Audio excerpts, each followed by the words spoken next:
ว่าแล้วไงนี่แล้วไงฮันแล้วไงปุ๊บปุ๊บปุ๊บกว่าเดี๋ยวเนาะนี่ที่ดอลลาร์ตากดอลลิกว่านี่เบิกเลยคือว่าตาดอเวพอบ้านมันเนาะอีเอาไปได้มันเนี่ยจะเลยนอเบลนอเบลโบดอลลอนมันเนาะ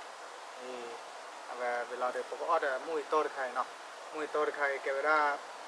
มันเนี่ยเดมเมอร์กับมาชาไปได้มันเนี่ยไปช่วยให้ดูอ้อยอะไรเนาะแต่เลยมีภาษาอ้อนเนี่ยมันล้อเตะเฟซบุ๊กเดอเอาไป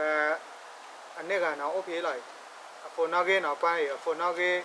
เฟซบุ๊กมีโอเคแค่แล้วล่ะแกรำแต่เลยมีภาษามันล้อเนี่ยวิดกว่าหรอมุ้ยโตใครเอาไปช่วยให้ดูอ้อยอะไรเนาะเดี๋ยวมีควักเนาะ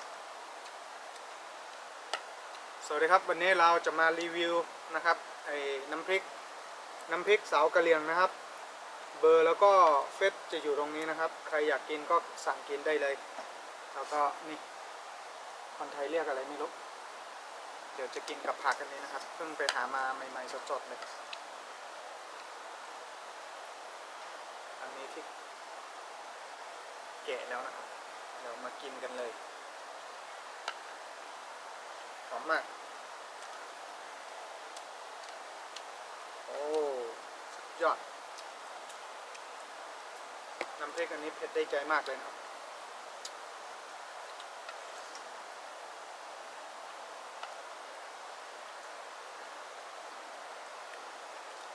ว้าครับอะไร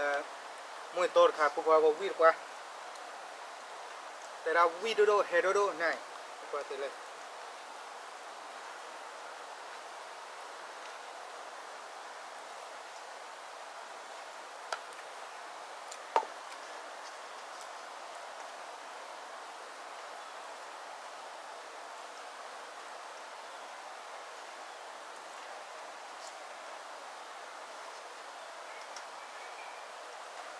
อะไร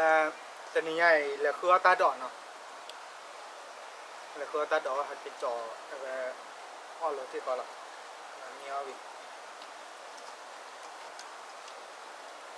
บาจิบออลนี่เลยบาก็เคลเลยละ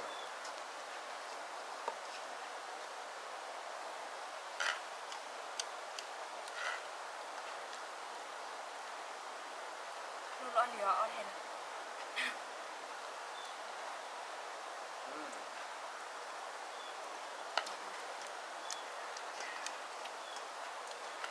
แต่เลยไม่ภาษามันหล่อเสียเนาะวิ่งเปื่อยเลยไอ้ป้าเตออีตาชมว่าเดือป้าว่าปลาเมาก็หัวใจเราเลย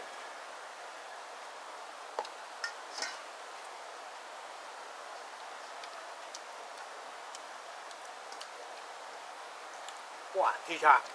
แล้วหนึ่งเราก็ปูเชื่อนะวิ่งเดียวแหละปุ๊บไปบอก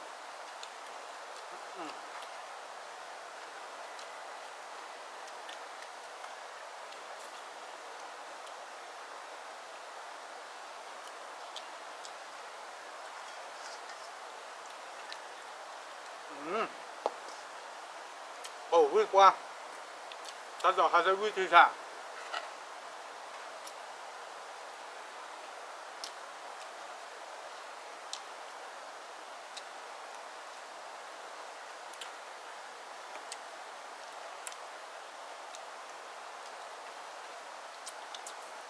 ไปเฮ็ดตื่นคล้ายแล้วเนาะอาจจะอย่าเลิกเว้นนี่เลยไปเฮ็ดตื่นยิ่งเลยคือว่าตัดดอกฮักเกตื่นเลยที่ไปรษณีย์เฮ็ดจ่อก็ได้ไปรษณีย์เฮ็ดที่ไหนครับมันก็จะ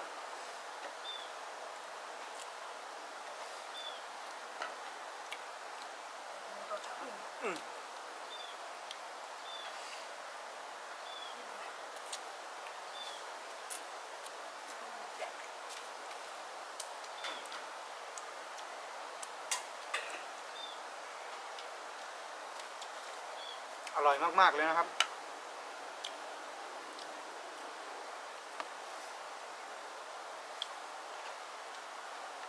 ดูได้เลย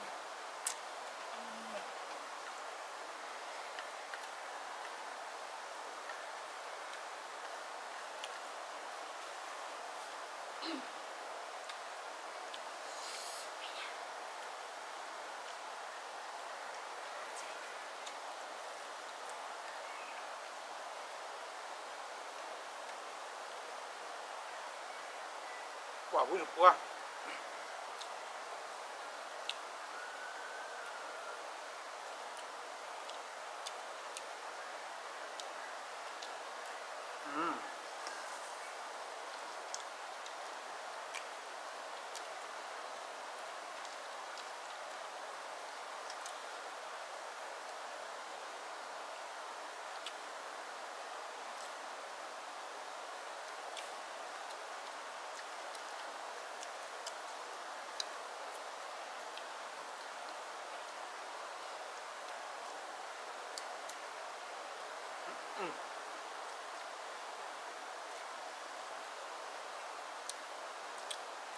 thì chả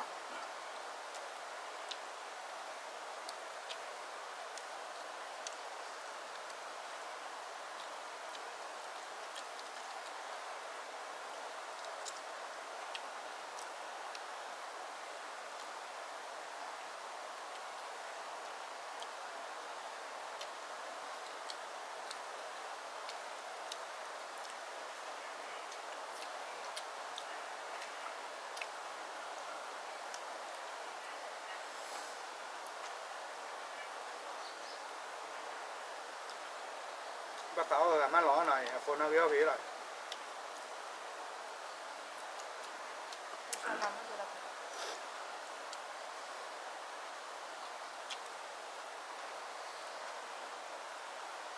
bắt đầu từ nhà lừa quê là sẽ lọt cháo vào cha nào chắc kẹp bằng nhó là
quả vui được quá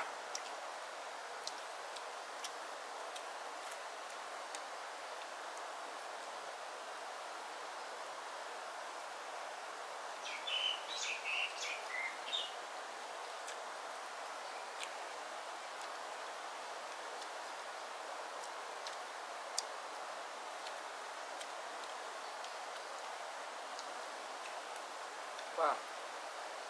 mua to nó được tắt đợi là bộ quý cỏ mà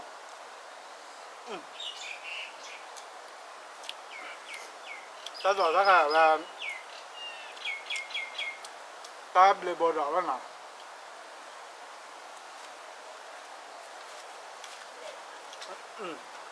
thì chả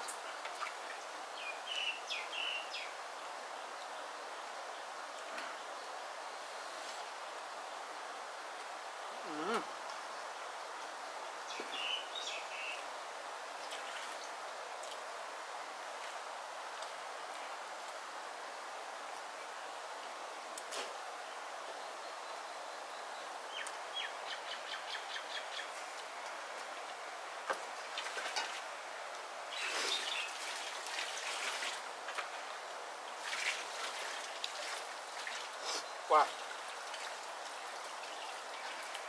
rồi chắc có đứa ai blue vào lên nằm này bữa lại lên bữa bữa bây giờ tao vào để tao vào đi chỉ lau vi cỏ qua chỉ lau vi qua mẹ đó được má lỏ thế nào cho cô thơm bạn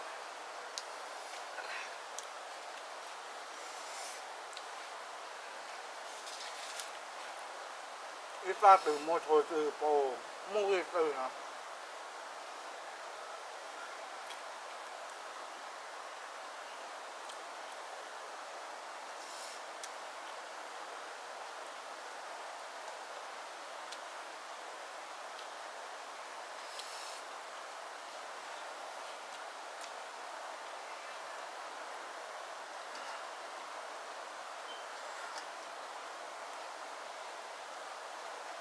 ปบปบปบปบอืม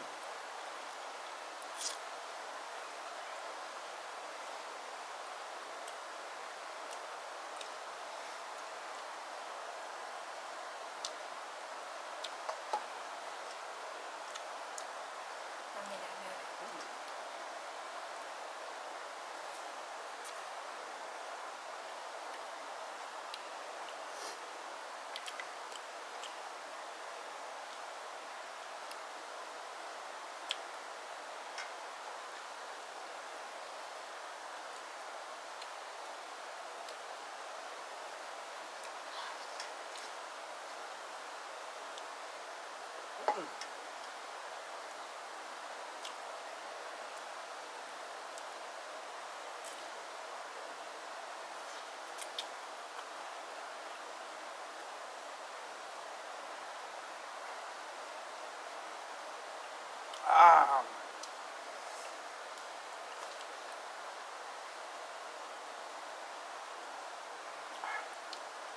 ให้กว่าสิที่หรอ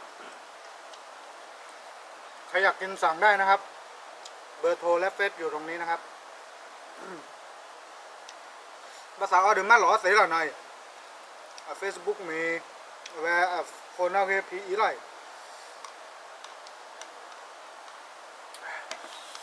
อยู่อาโชคเกกองกันเดะ